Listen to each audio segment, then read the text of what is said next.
مدير المكان عشان عندي شكوى. صندوق شكاوي قدام حضرتك يا فندم.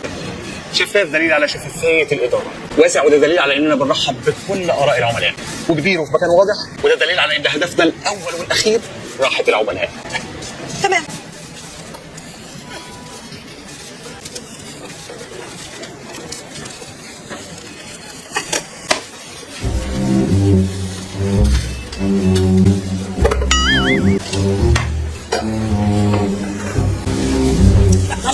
معلش بقى انا عايزه اقابل المدير حالا.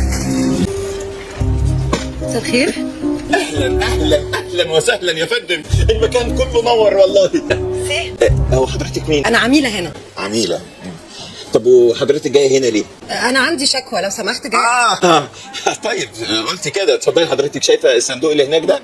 هناك في صندوق شكاوي، ده اعملي اللي انت عايزاه. لا انا عارفه صندوق الشكاوي ده كويس، ده اللي بينتهي بسله الزباله، عارفاه. سوري يا فندم، صندوق شكاوينا ملوش علاقه بالسله بتاعتك دي خالص. صندوق شكاوينا ده صندوق محترم، صندوق شفاف دليل على الشفافيه، صندوق مكانه واضح قدام الكل علشان احنا ناس واضحه ونحترم ونرحب بجميع اراء العملاء. انا سمعت الاسطوانه دي قبل كده، دلوقتي عايزه اعرف هتسمع شكوتي ولا لا؟ احنا بنحتكم للصندوق، حضرتك تقولي كلامك للصندوق، الصندوق يقول لنا كلامك. نهارك سعيد يا فندم. ده حضرتك هتخسرني كده. اخسر؟ ايه دي؟ طب خلي حضرتك في بتاعتك وانا ليا بتاعتي. اللي هي ايه بتاعتك دي؟ اللي هي ان انا هعمل حمله مقاطعه ضد المحل ده، جاي احذرك. مقاطعه؟